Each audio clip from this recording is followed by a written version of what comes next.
Hai, bertemu lagi dalam pembelajaran bahasa Indonesia.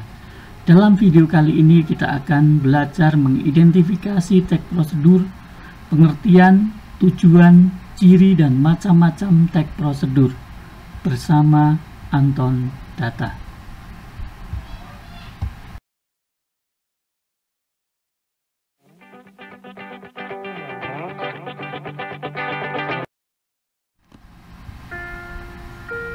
Pengertian teks prosedur. Teks prosedur adalah teks yang berisi langkah-langkah yang harus dilakukan untuk mencapai tujuan dengan disertai penjelasan atau keterangan terkait langkah tersebut. Teks prosedur berisi langkah-langkah atau tahapan dalam melakukan kegiatan atau membuat sesuatu yang disajikan secara berurutan, berbentuk penjelasan, tahapan, instruksi yang jelas, akurat, dan sistematis. Teks prosedur memiliki fungsi sosial untuk memberitahu dalam melakukan, menggunakan, membuat sesuatu dengan langkah yang tepat.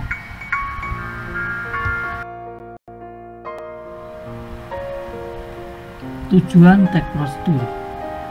Teks prosedur memiliki tujuan sebagai berikut. A.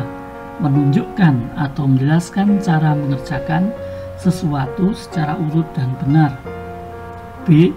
Menjelaskan kegiatan yang harus dilakukan agar pembaca dapat secara tepat dan akurat mengikuti sebuah proses pembuatan sesuatu, melakukan suatu pekerjaan, atau menggunakan suatu alat.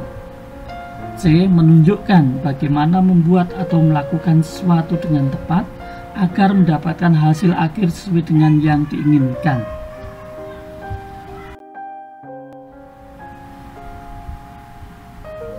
Ciri umum teks prosedur. Teks prosedur memiliki beberapa ciri sebagai berikut. A. Berupa panduan langkah-langkah yang harus dijalankan. B. Terdapat aturan atau batasan dalam hal bahan atau kegiatan dalam melakukan kegiatan. C. Isi kegiatan harus dilakukan secara urut. D. Disusun secara informatif dan dijelaskan secara detail. E. Bersifat objektif. F. Langkah berkelanjutan dengan penjelasan. G. Menggunakan syarat atau pilihan. H. Bersifat universal, aktual, akurat, dan logis.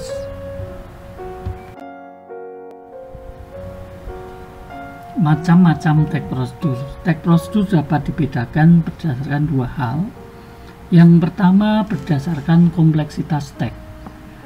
Berdasarkan kompleksitas teks dapat dibedakan menjadi teks prosedur sederhana, yaitu teks prosedur yang hanya terdiri dari 2 atau 3 langkah saja. B. Teks prosedur kompleks.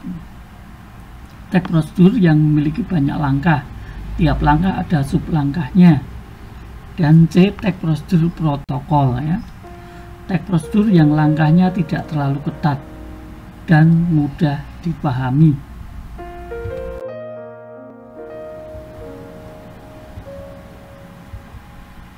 Yang kedua, berdasarkan tujuan teks. Berdasarkan tujuannya, teks prosedur dapat dibedakan menjadi A. Teks prosedur cara menggunakan atau memainkan alat, misalnya cara memainkan gitar, angklung, dan lain-lain. B. Teks prosedur cara membuat, misalnya cara membuat alat musik gitar, angklung, dan lain-lain. C. Teks prosedur cara melakukan kegiatan, contohnya cara menari saman, cara menyalakan TV, dan lain-lain. Contoh teks prosedur. A. Contoh teks prosedur petunjuk penggunaan blender.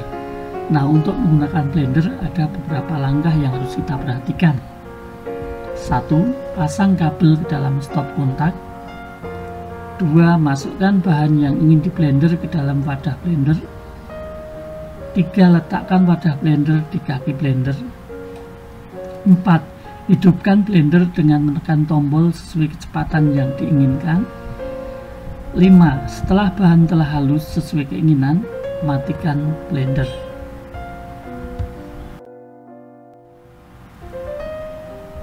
B. Petunjuk membuat jamu beras kencur. Untuk membuat jamu beras kencur, bahan yang harus disiapkan yaitu 1500 ml air, 150 gram gula jawa, 125 gram kencur, 50 gram beras putih, 5 sendok gula pasir, dan 5 ruas jahe.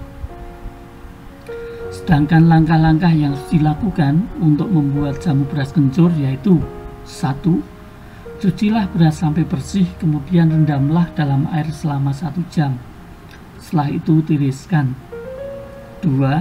Rebuslah asam jawa, gula pasir, gula merah, dan jahe dengan air sampai mendidih. Kemudian tunggu sampai agak dingin dan saring airnya. 3. Cucilah kencur yang masih segar sampai bersih. Kemudian kupas kulitnya, lalu potong-potong. 4. Tiriskan air rendaman beras, blender beras, kencur, dan air rebusan gula hingga halus. 5. Saringlah hasil blenderan tersebut. Peras ampas blenderan sampai benar-benar kering. Jamu beras kencur siap disajikan.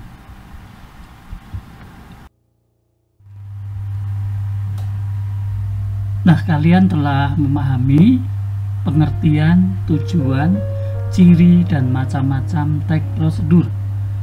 Untuk mengetahui bagaimana kemampuan kalian dalam memahami teks prosedur, kerjakan pelatihan berikut ini. Bacalah teks petunjuk berikut dengan cermat. Teknik mewarnai kain dengan ekoprint, mudah dan ramah lingkungan.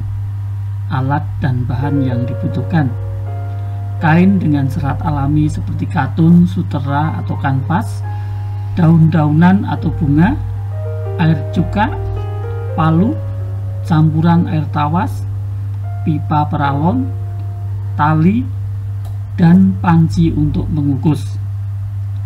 Sedangkan langkah-langkah pembuatannya yaitu: untuk membuat ekoprint, kamu bisa menggunakan 2 teknik, yaitu iron blank dan teknik pounding. Nah, sekarang kita mulai dulu dari teknik iron blank ya. Berikut selengkapnya.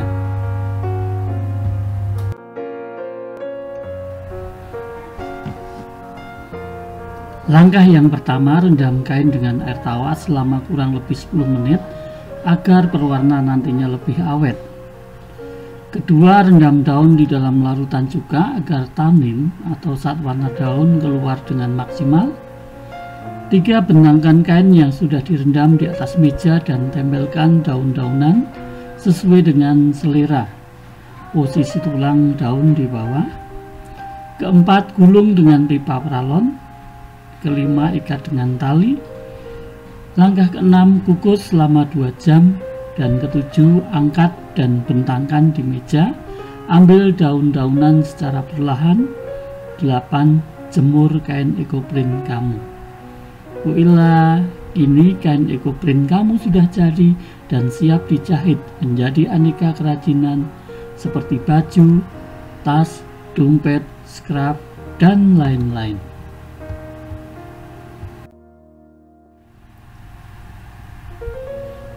Teknik lainnya adalah pounding yang cenderung lebih simpel.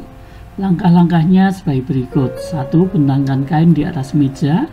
2. Tempelkan daun-daun yang diinginkan. 3. Pukul dengan menggunakan palu hingga warna daun menempel di kain. 4. Angkat secara perlahan daun tersebut. 5. Jemur kain hingga kering. 6. Rendam kain dalam air campuran tawas. 7. Jemur kembali hingga kering. 8. Dan kain ekoprint kamu sudah jadi deh. Bagaimana? Mudah sekali bukan? Selamat mencoba.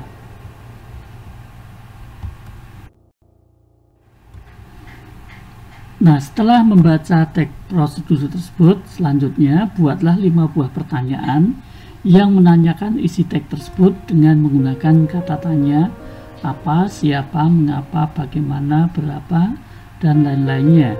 Contoh, bahan apa saja yang dipergunakan untuk membuat ekoprint?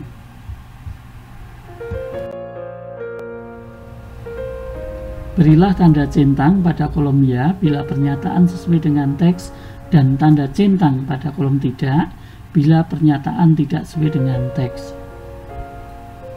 Teks berisi penjelasan mengenai langkah-langkah melakukan sesuatu. 2. Teks bertujuan untuk memberitahu pembaca mengenai langkah-langkah melakukan sesuatu secara urut. 3. Teks menggunakan kata kerja aktif. 4. Teks menggunakan kata penghubung. 5. Teks menggunakan kalimat perintah. 6. Teks bersifat objektif, tidak menyatakan pendapat penulis. 7. Teks ini menuliskan judul. 8. Teks ini menuliskan alat dan bahan. Setelah kamu mengerjakan ini, kalian tentu nanti akan bisa membuat kesimpulan mengenai ciri-ciri teks prosedur.